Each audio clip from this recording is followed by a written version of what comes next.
طيب الآن عندي نصوص قرآنية ذات أحب أذكرها لكم. سورة الأنفال: يا أيها النبي حرض المؤمنين على القتال. سورة محمد: فإذا لقيتم الذين كفروا فضرب الرقاب حتى إذا أثخنتموهم فشدوا الوثاق فإما منا وإما فداء. سورة الأنفال أيضا: ألقي في قلوب الذين كفروا الرعب فاضربوا فوق الأعناق واضربوا منهم كل بنان ذلك بأنهم شاقوا الله ورسوله ومن يشاقق الله ورسوله فإنه شديد العقاب. وهناك آية أخرى تقول: وقاتلوهم حتى لا تكون فتنة ويكون الدين كله لله فإن انتهوا فإن الله بما يعملون بصير. سورة التوبة: قاتلوا الذين لا يؤمنون بالله ولا باليوم الآخر ولا يحرمون ما حرم الله ورسوله ولا يدينون دين الحق من الذين أوتوا الكتاب حتى يعطوا الجزية عن يد وهم صاغرون. يا إما قتال يا إما أن يعطوا ضريبة. وهناك آية أخرى: وأعدوا لهم ما استطعتم من قوة ومن رباط الخيل ترهبون به عدو الله وعدوكم. إذن ما جوابكم على هذه الآيات شيخنا الجليل؟ كلها آيات أيضا تحث على القتال والحرب. جوابنا أن الفرق واضح. لما مثلا نحن نستشهد بنصوص التوراة المحرفة والتي فيها إباحة قتل الأطفال بجريرة آبائهم، هذا يختلف كلية عن مثل هذه النصوص. أنت لا تجد في القرآن مثلا إباحة لقتل الأطفال. هذه الآيات التي ذكرتها هي آيات القتال مع الذين بدأوا بالقتال واعتدوا، أو مع الذين يحولون دون تبين الرشد من الغي. وبعبارة أخرى، إن هذه الآيات تخص من يستحق أن يقاتل، إما لأنه ابتدأ القتال وإما لأنه يحول دون حرية الإنسان في الاختيار الديني. وحينئذ تكون أو مثلا مقاتلة الذين يعدون العدة لأجل الإجهاز على الإسلام والمسلمين، فتكون الحرب هنا معهم حربا استباقية. هذه كلها تعد حروبا أخلاقية. القتال هنا يكون أخلاقيا، أما لا توجد أخلاقية على الإطلاق في قتل الطفل بجريرة الأب.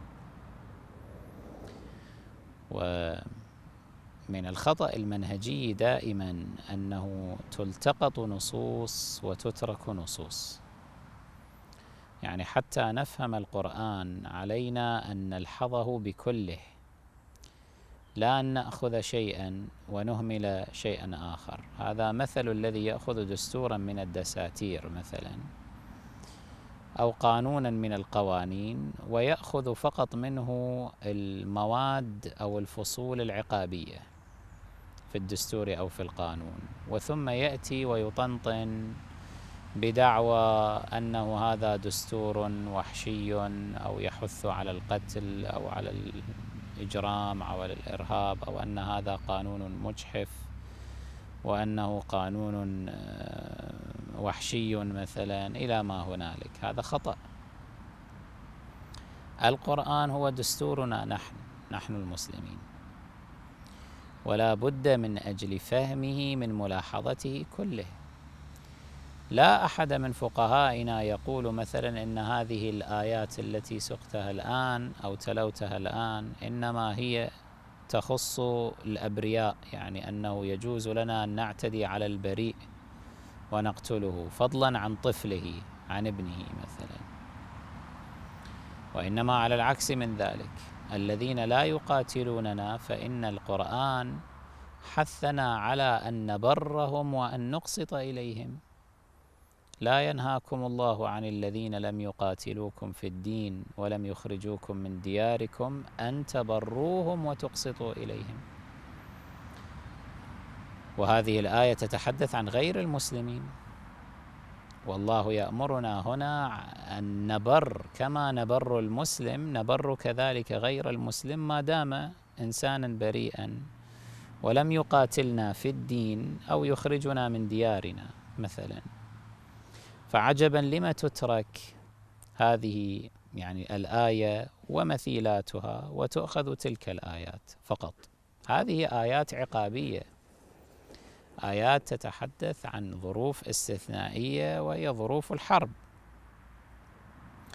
من الخطأ دائما أن تؤخذ المواد الدستورية التي تتحدث عن الظروف الاستثنائية وتجعل هي وكأنها تتحدث، يعني تلوى معانيها بحيث تصور أمام العامة وكأنها آيات تتحدث عن الحالة الطبيعية مثلا أو الحالة الاعتيادية. ثم هنا مسألة أخرى، أنه يفترض يعني أن يعتمد أولئك الذين يدرسون الإسلام أو حتى يريدون نقده، عليهم أن يعتمدوا على ما ينتهي إليه المتخصصون بهذا الدستور القرآني. أنا الآن مثلا إذا أردت مثلا أن أفهم الدستور الفرنسي مثلا، فلا شك أنه حجية الفهم هذه مرهونة بما ينتهي إليه الفقهاء الدستوريون الفرنسيون، كبار رجال القانون مثلا الذين يفسرون مواد الدستور الفرنسي على سبيل المثال.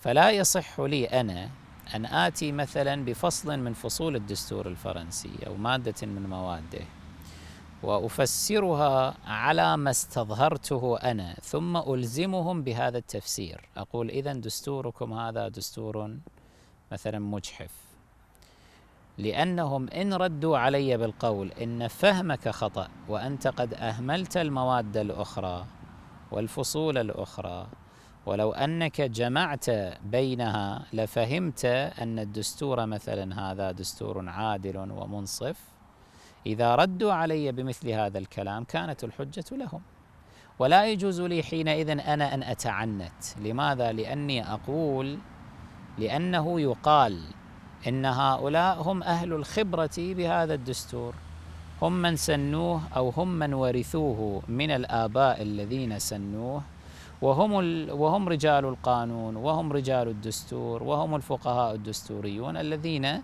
يفهمون الدستور جيدا. هم يقولون لك هذا الذي أنت تتصوره عن دستورنا غير صحيح، فالحجة معهم لأنهم أهل الاختصاص. عندنا في الإسلام نفس الشيء، إذا اعتبرنا القرآن الحكيم دستورا لنا وهو هكذا، فعلى غير المسلم أن لا يحاسبنا على فهمه هو، وإنما يحاسبنا على ما نفهمه نحن، لأننا نحن أهل الاختصاص الفقهاء المفسرون. وليس كل مفسر وليس كل فقيه ذاك الذي له حجية في القول، يعني قوله يكتسب حجية ما، وهذا له طرق. يعني مثلا نفس المثال الذي نحن ذكرناه بالنسبة إلى الدستور الفرنسي، هل يجوز مثلا أن آتي بشخص مغمور أو شخص غير معتد به من قبل النظام القانوني الفرنسي وآخذ تفسيراته للدستور وألزمهم بها؟ يقولون هذا لا حجة لقوله، هذا ليس من أهل الاختصاص، هذا منتحل مثلا، أو هذا مشوش التفكير، شهادته القانونية مطعون بها مثلا. نفس الشيء عندنا نحن المسلمين، يعني أنا لا يجوز أن يحاسبني مثلا غير المسلم على تفسير القرآن الحكيم لدى بعض فقهاء الملة البكرية مثلا أو بعض مفسريهم. لماذا؟ لأنه هؤلاء لا يكتسبون شرعية ولا حجية لأقوالهم في تفسير القرآن الحكيم. كيف لا حجية لأقوالهم؟ لأنه بصريح العبارة إنهم لا ينتهون إلى الخط المرجعي القانوني الذي جعله صاحب الإسلام، صاحب هذه الشريعة، الرسول الأعظم صلى الله عليه وآله. يعني الرسول الأعظم رسم هذا الخط القانوني ليكون مرجعية للمسلمين، وهو هذا الخط المشتمل على ماذا؟ على هاتين الركيزتين، القرآن والعترة. فأخذ تفسير القرآن لا بد أن يكون من جانب العترة الطاهرة صلوات الله عليهم. فالذي يكون خارجا عن هذه العترة وليس له اتصال بها، يعني خطه المرجعي القانوني أو التفسيري أو الفقهي، سميه ما شئت، لا ينتهي إلى هذه العترة وإنما ينتهي إلى غيرها، فحينئذ لا يكون لهؤلاء اعتبار ولا لأقوالهم أدنى حجية. شوفوا الآن مثلا نريد أن نفسر أو نأخذ القول المعتمد في تفسير الدستور الفرنسي، يؤخذ ممن؟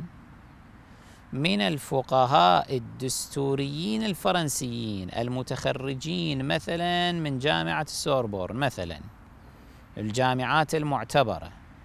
فإذا جاء شخص متخرج في نيجيريا مثلا،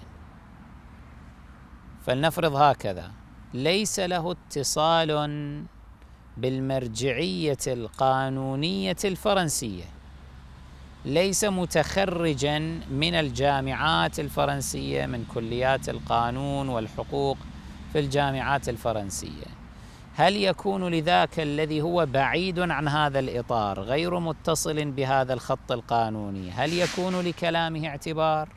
كلا، لا يكون لكلامه اعتبار. فكذلك الحال بالنسبة إلينا.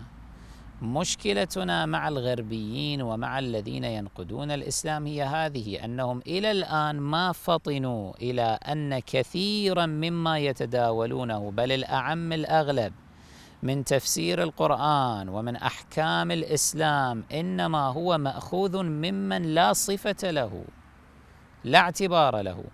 يعني يروح يفتح لك كتاب الطبري، تفسير الطبري، ويلزمك بهذا التفسير ويقول لك قرآنكم يدعو إلى القتل، يدعو إلى الإرهاب، يدعو إلى الإجرام. لماذا؟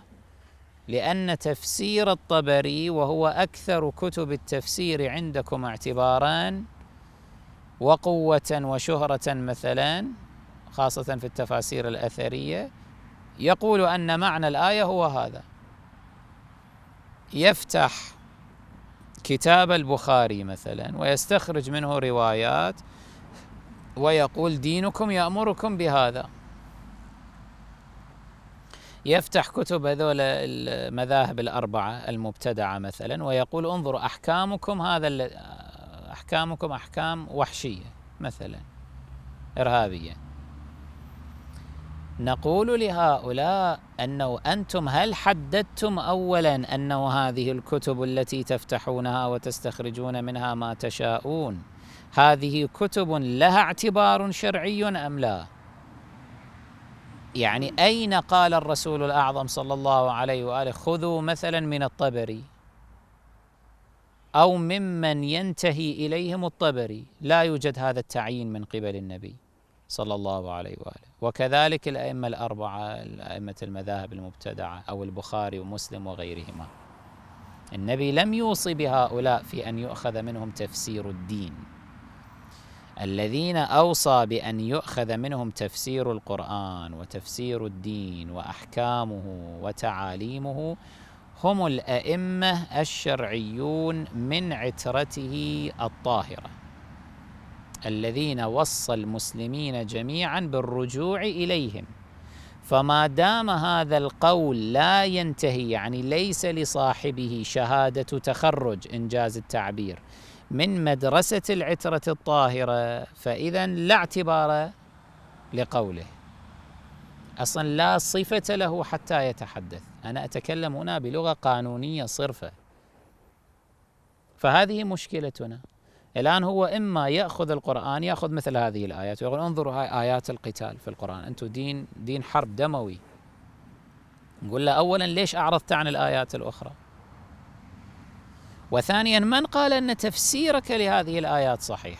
أنت بعيد، أنت أصلا لست مسلما، كيف تنتقد؟ كيف تلزمني بتفسيرك؟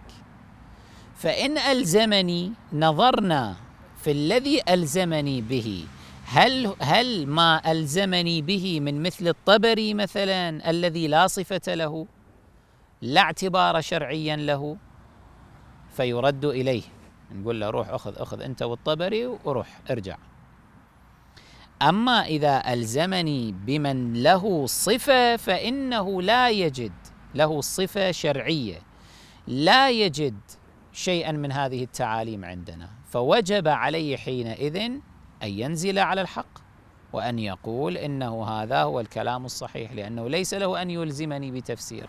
لكن شيخنا الجليل، أما كانت هناك حروب في عهد رسول الله؟ أما قاتل رسول الله؟ أما قتل من المشركين؟ أحسنتم، كانت هنالك حروب، وكانت من أنظف الحروب التي عرفتها البشرية على الإطلاق. ونتحدى